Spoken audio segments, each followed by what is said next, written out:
अब मैं दिमाग लगाऊंगी और देखना, वे चप्पड़ गंजू खुद मुझे जॉब से निकालेगा और उस कॉन्ट्रैक्ट को फाड़कर फेंकेगा। कशिश ने एक शैतानी मुस्कान के साथ कहा। क्यों? अब क्या करेगी तू? पूर्णिमा ने पूछा। तू बस देखती जा मैं करती क्या हूँ, कशिश ने खुद पर इतराते हुए कहा। इस बार पूर्णिमा ने कुछ नहीं कहा, बस हाँ में गर्दन हिलाकर रह गई। अब तू अपनी बात बता, कशिश ने पूर्णिमा के पास बैठते हुए उसके चेहरे को बारीकी से देखते हुए बोली। मैं क्या बताऊं? पूर्णिमा ने कहा। वही जो तू छुपाना चाहती है, पर मुझसे छुपा नहीं सकती, कशिश ने हल्की मुस्कान के साथ कहा। पूर्णिमा ने एक गहरी सांस ली, फिर बोली। आज मैं उसके ऑफिस गई थी उससे मिलने। क्यों? कशिश के चेहरे पर गंभीरता ने जगह बना ली। मैसेज आया था उसका।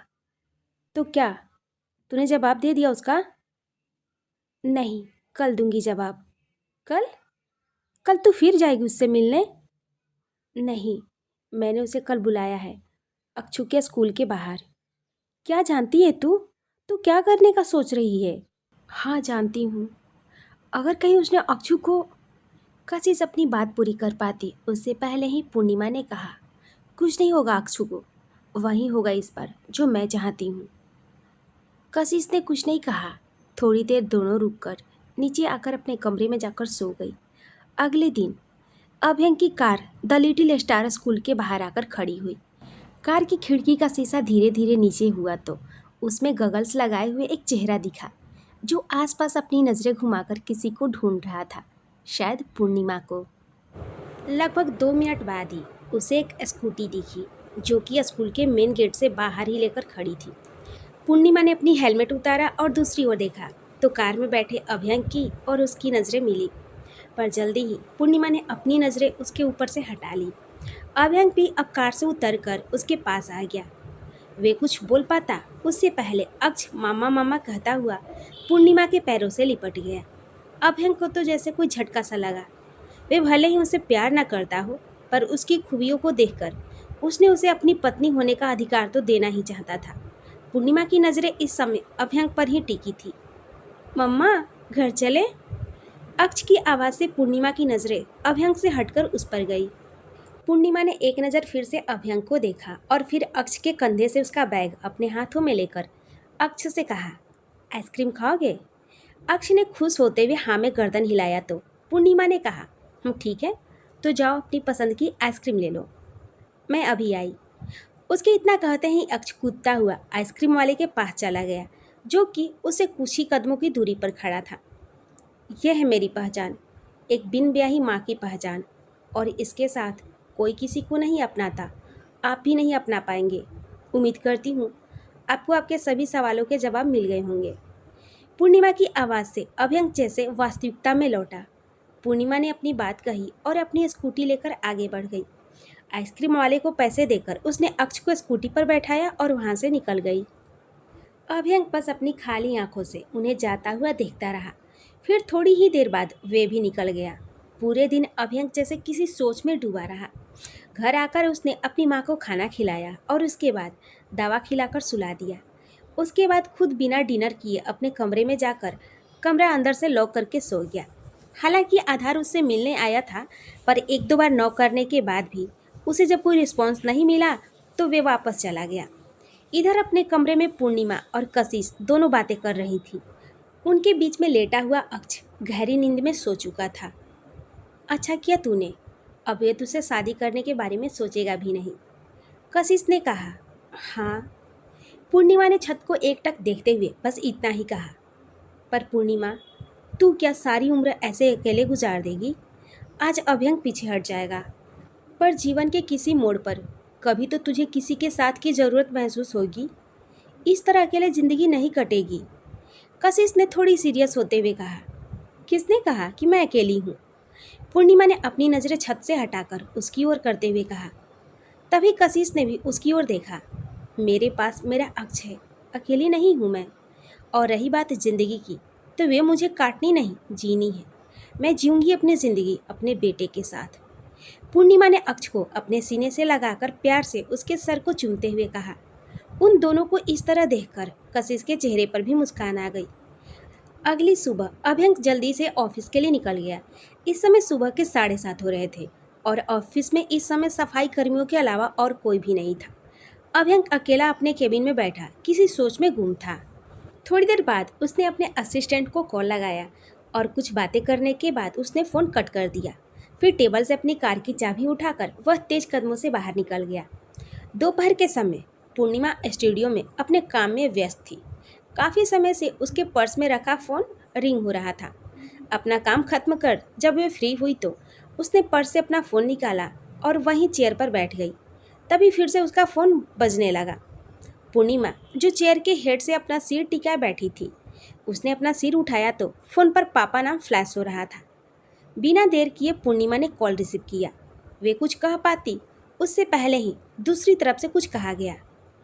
पूर्णिमा ने ठीक है कहा और फ़ोन को पर्स में डालकर अपना पर्स लिए तेज कदमों से वहाँ से निकल गई। जल्दबाजी में पूर्णिमा की स्कूटी उसके घर के बाहर रुकी। उसने स्कूटी को जल्दी से अंदर पार्क किया, फिर अपना पर्स और हेलमेट संभालती हुई डोर के पास पहुंचकर उसने डोरबेल बजाया तो सामने से पंकज जी ने दरवाज़ा खोला। उन्हें देखते ही पूर्णिमा ने उनसे सवाल करना शुरू किया। क्या हुआ पापा? आपने इतने जल्दबाजी में क्यों बुलाया? सब ठीक तो है ना? पंकज जी ने कोई जवाब नहीं दिया और दरवाजे से एक और हटकर खड़े हो गए। सामने हॉल में जब पूर्णिमा की नज़र पड़ी तो हैरानी भरे भाव ने उसके चेहरे पर जगह बना ली। सामने सोफे पर अभ्यंक बैठा था और उसके साथ ही एक उम्रदराज औरत, एक लड़की और साथ ही एक 50 से 55 साल का एक आदमी भी, जिनमें से पूर्णिमा ने सिर्फ अभ्यंक को ही पहचाना था। वे आगे बढ़ रही थी। इस बीच पूर्णिमा की नज़रें कभी अभ्यंक पर जाती तो कभी बाकी लोगों पर। अभ्यंक पर नज़र जाते ही उसकी आंखों में कई सारे सवाल होते जिन्हें अभ्यंक भी बखूबी समझ रहा था। पूर्णिमा कुछ पूछ पाती उससे पहले ही पीछे से पंकज जी की आवाज़ आई। ये लोग तुम्हारे लिए रिश्ता लेकर आए हैं। ये मिस्टर अभ्यंक ओबराय हैं। पूर्णिमा के कानों में जैसे ही ये बात पड़ी उसने हैरानी से अभ्यंक की ओर देखा, जो बिना किसी भाव के अपने पैर पर अपना दूसरा पैर चढ़ाए और अपने दाएं हाथ को अपने गाल और होठों के बीच रखकर बैठा था। उसे इस तरह चुपचाप बैठा देख पूर्णिमा को अब गुस्सा आ रहा था। पूर्णिमा, पंकज जी की आवाज़ आई तो उसने पीछे मुड़कर देखा। तभी पंकज जी ने आगे कहा, बेटा जरा मेरे साथ आना, कुछ बात करनी है मुझे तुमसे। इतना कहकर पंकज जी वहीं पास वाले कमरे में चले गए। पूर्णिमा भी उनके पीछे पीछे आ गई। पूर्णिमा, सच बताना, क्या तुम अभ्यंक ओबराय को पसंद करती हो? उन्हें जानती हो पहले से? नो पापा, मैं उन्हें पसंद नहीं करती। हाँ, उन्हें जानती जरूर हूँ। उनका पहला एक्सक्लूसिव इंटरव्यू मैंने ही तो लिया था। आपने भी तो देखा था। उसकी बात सुनकर पंकज जी ने कुछ नहीं कहा, बस हाँ में गर्दन हिलाकर रह गए। क्या हुआ पापा? पूर्णिमा ने पूछा। मिस्टर ओबराय ने कहा कि वे तुमसे शादी करना चाहते हैं। मेरी समझ में नहीं आ रहा है कि मैं क्या जवाब दूँ उन्हें। इसमें समझने जैसा क्या है पापा, आप मना कर दीजिए। आप जानते हैं ना, मैं उनसे क्या किसी से भी शादी नहीं कर सकती। मेरे लिए सब कुछ मेरा अक्ष है। पूर्णिमा ने कहा, वे और उनका परिवार दोनों ही तुम्हें अक्ष के साथ अपनाने को तैयार हैं। पंकज जी ने जैसे ही ये कहा, पूर्णिमा को तो जैसे एक नया झटका लगा। उसने आश्चर्य से पंकज जी की ओर देखा। पंकज जी उसके पास आए और उसके कंधे पर प्यार से हाथ रखते हुए बोले, मुझे नहीं पता कि तुम इस रिश्ते के विषय में क्या सोच रही हो, पर मुझे लगता है तुम्हें इस रिश्ते के लिए हाँ कह देना चाहिए। इतना कहकर पंकज जी चुप हो गए। और आपको ऐसा क्यों लगा? पूर्णिमा ने आशंकित नज़रों से उन्हें देखते हुए पूछा। सामने से इतने अच्छे और बड़े घर से रिश्ता आया है और फिर इसमें मना करने जैसा भी क्या है? ओह, बड़े घर से रिश्ता आया तो इसलिए मुझे हाँ कह देना चाहिए। पूर्णिमा की बातों में तंज के साथ एक अलग सा दर्द था जिसे पंकज जी ने भी महसूस किया। ऐसी बात नहीं है, मैं ये कहना, सीधे सीधे क्यों नहीं कह देते आप कि मैं आपको बोझ लगने लगी हूँ? पूर्णिमा ने पंकज जी की बात को बीच में ही काटते हुए कहा। पंकज जी उसकी बातें सुनकर हैरान हुए। आंखों में नमी झलक आई जिसे पूर्णिमा ने नहीं देखा, क्योंकि उसकी पीठ इस समय पंकज जी की ओर थी। उन्होंने अपनी एक उंगली से एक आंख के कोने को हल्का सा साफ किया, फिर ऊपर की तरफ देखकर पलक झपकाते हुए छलकने वाले आंसुओं को अपनी आंखों में जब्त कर लिया। फिर पूर्णिमा की ओर देखते हुए उन्होंने कहा, बेटी की विदाई और उसका सुखी संसार बसते देखना एक पिता का सबसे खूबसूरत सपना होता है। एक पिता होने के नाते अरमान मेरे दिल में है, पर तुम्हारे और अक्स के लिए मैंने उस अरमान को अपने दिल में ही दबा लिया था। पर आज जब इतने अच्छे परिवार से रिश्ता आया तो थोड़ा सा स्वार्थी हो गया। एक बेटी के पिता इस पिता के मन पर हावी हो गया और सारी इच्छाएं एक झटके में जाग गई। खैर, आगे फैसला सिर्फ तुम्हारा होगा। इतना कहकर पंकज जी जाने लगे, पर 3-4 कदम चलकर वह रुके और बिना घूमे उन्होंने पूर्णिमा से कहा, और हाँ, बोझ तो तुम तब भी नहीं लगी थी जब तुम्हारी माँ तुम्हें 1.5 साल की उम्र में मेरी गोद में छोड़कर इस दुनिया से चली गई थी। इतना कहकर वे कमरे से निकल गए। वहीं उनकी बात सुनकर पूर्णिमा ने अपनी आंखें मीच ली और बंद आंखों से आंसुओं की धार बह गई। कमरे से बाहर निकलते ही दरवाजे पर ही पंकज जी को अभ्यंक मिला। वह शायद उस ओर ही आ रहा था।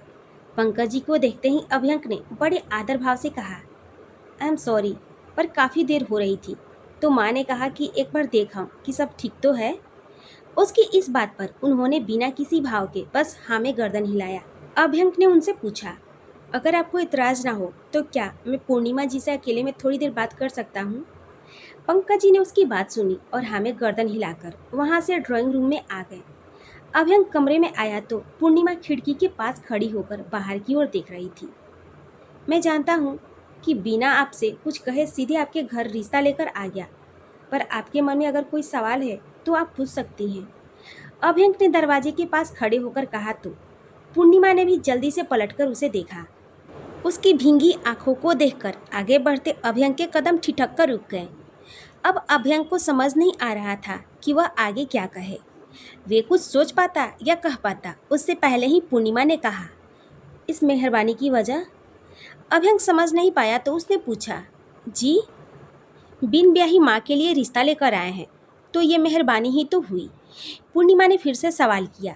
अभ्यंक कुछ कहता उससे पहले ही पूर्णिमा ने कहा, मैं इस काबिल हूँ कि मैं अपने दम पर इस दुनिया में अपने और अपने बच्चे के लिए जगह बना सकती हूँ। आपको मुझ पर तरस खाने की ज़रूरत नहीं है। पूर्णिमा ने गुस्से से कहा। उसकी बातें सुनकर अभ्यंक हल्का सा मुस्कुराया और बोला, ऐसी बातें एक्सपेक्ट नहीं की थी मैंने। एनीवे, मैं बात क्लियर कर दूं, मैं ना ही आप पर कोई मेहरबानी कर रहा हूं और ना ही तरस खा रहा हूं। मैं जानता हूं कि आप कितनी स्ट्रांग हैं, आपको किसी और की ज़रूरत नहीं है। जानता हूं आपके मन में बहुत सारे सवाल चल रहे होंगे। आपने मुझे अपना सच बताया तो सब जानकर मेरे मन में ना आपके लिए गहराई और ना ही कोई सवाल, बल्कि इसके उलट मुझे आपके मजबूत व्यक्तित्व का दूसरा पहलू देखने को मिला, जो आत्मसम्मान से जीना जानती हैं और इसी खोखले समाज में रहकर अपने बच्चे की इतनी अच्छी परवरिश कर रही हैं।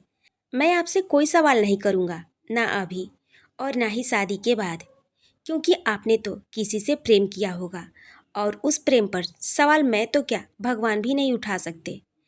इतना कहकर अभ्यंक चुप हुआ और पूर्णिमा के बोलने की प्रतीक्षा करने लगा। पूर्णिमा के चेहरे के भाव देखकर लग रहा था कि अभ्यंक की बातें सुनकर उसका गुस्सा कुछ हद तक शांत हो चुका था। जब पूर्णिमा ने कुछ नहीं कहा तो अभ्यंक ने आगे कहा, इस बार थोड़ा स्वार्थी हो रहा हूँ। खुद के लिए ये नहीं कह सकता, पर अपनी माँ के लिए ज़रूर हूँ। आपको जितना जाना है उसे तो इतना समझ गया हूँ कि आप सच को सच और झूठ को झूठ कहने की हिम्मत रखती हैं। गलत के लिए आवाज़ उठाने का जज्बा भी है आप में। मुझे मेरे लिए पत्नी ऐसे ही चाहिए, ये भी नहीं कहूँगा, पर मुझे मेरी माँ के लिए बहू आप ही चाहिए, ये ज़रूर कह सकता हूँ।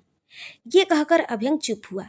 पूर्णिमा ने उसके चेहरे को गौर से देखते हुए कहा, ओह, तो आप मुझसे शादी अपनी माँ के लिए करना चाहते हैं?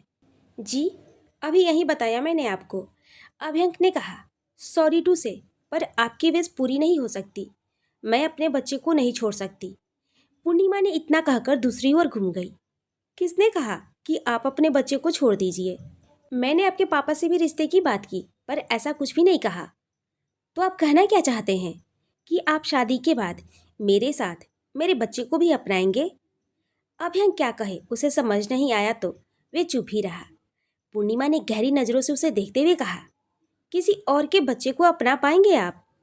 मैं उसे अपना नाम दूंगा। शादी के बाद वह दुनिया की नज़रों में अभ्यंक ओबराय का बेटा होगा। अभ्यंक ने दूसरी ओर घूमकर कहा, और आपका परिवार, क्या वे भी अपना पाएगा मेरे बेटे को? पूर्णिमा ने फिर से सवाल किया। जो मेरे अपने हैं, जिन्हें मेरी परवाह है, वह जरूर अपनाएंगे, अभ्यंक ने कहा। और जिन्हें आपकी परवाह नहीं है उनका क्या? एक माँ जो अपने बच्चे की ढाल खुद बन सकती है। परवाह करने वाले के सामने परवाह ना करने वाले चंद लोग उस माँ के लिए क्या मायने रखते हैं? अभ्यंक के इतना कहने के बाद कुछ पलों तक वहाँ खामोशी छाई रही। दोनों में से किसी ने कुछ नहीं कहा। कुछ देर के बाद उस खामोशी को तोड़ते हुए अभ्यंक ने कहा, आई थिंक अब मुझे चलना चाहिए। मुझे लगता है आप इस शादी के लिए हाँ कहें। इसके लिए मैंने लगभग आपके सारे डाउट्स क्लियर कर दिए हैं। अब फैसला आपका है, चलता हूँ। इतना कहकर अभ्यंक जाने को हुआ कि पीछे से पूर्णिमा ने जो कहा उससे उसके कदम ठहर गए। पूर्णिमा ने कहा, अगर मैं कहूँ कि शादी के बाद मैं बहू बनूंगी पर आपकी पत्नी होने का कोई फर्ज ना निभाऊंगी और ना ही अधिकार जताऊंगी, फिर आपका फैसला क्या होगा? अभ्यंक उसके सवाल सुनकर कुछ पल यूं ही खड़ा रहा, फिर वापस पलटकर पूर्णिमा के पास आकर उसकी आंखों में देखते हुए बोला, तो मेरा भी फैसला वही रहेगा। अगर आपको याद हो तो मैंने ये सब हमारे कन्वर्सेशन के शुरुआत में ही आपको बता दिया था। आपने मुझे ये बताया कि आपको आपकी माँ के लिए बहू मैं चाहिए, ये नहीं बताया कि पत्नी के रूप में मैं नहीं चाहिए। आप पहले मेरी पत्नी बनेंगी तभी तो मेरी माँ की बहू बन पाएंगी, और मैं ये कैसे कहूँ कि आप मुझे मेरी पत्नी के रूप में नहीं चाहिए? मेरे कहने का मतलब वे नहीं था, पूर्णिमा ने अपना सिर झुकाकर धीरे से कहा, जिससे पूर्णिमा को देखकर अभ्यंक के चेहरे पर हल्की सी हंसी छा गई। फिर उसने अपने चेहरे के भाव को बदले और कहा, मैं समझ रहा हूँ आपकी बात को। मैं अपने पति होने का अधिकार नहीं जताऊंगा, और क्योंकि मुझे बातें घुमाना और झूठ बोलना पसंद नहीं है, इसलिए सीधे तौर पर कह रहा हूँ कि अधिकार ना जताने की बात भी तब तक जब तक मुझे आपसे इश्क नहीं हुआ। दुआ कीजिए कि ऐसा मत हो, और ऐसा कभी कुछ कीजिएगा भी मत कि मुझे आपसे इश्क हो जाए, क्योंकि ऐसा हुआ तो फिर अपने सारे अधिकार भी लूँगा और पूरे सम्मान के साथ आपको सारे अधिकार दूंगा भी। इतना कहकर अभ्यंक तेज कदमों से कमरे से बाहर निकल गया। पूर्णिमा वे तो उसकी बात सुनकर हैरान सी खड़ी रह गई। अभ्यंक बाहर आया तो उसने देखा एक ओर पंकज जी और अभय जी कुछ बात कर रहे हैं, वहीं दूसरी ओर अभ्यंक की माँ और उसकी बहन अंशिका आपस में कुछ डिस्कस कर रही थी। उसके कमरे से बाहर आते ही सबकी नज़र उस पर चली गई। सबकी नज़रों में व्याकुलता थी ये जानने की कि पूर्णिमा का जवाब क्या है। वहीं अभ्यंक अपनी माँ के पास आया और अपनी माँ और चाचू को देखने लगा। बात हुई पूर्णिमा से? अंशिका ने सोफे से उठते हुए कहा, हाँ दी, हो गई बात। अभ्यंक ने कहा, क्या कहा उसने? अंशिका ने फिर से सवाल किया। मुझे लगता है उन्हें थोड़ा समय चाहिए, अभ्यंक ने कहा तो अंशिका चुप रही। अब चले?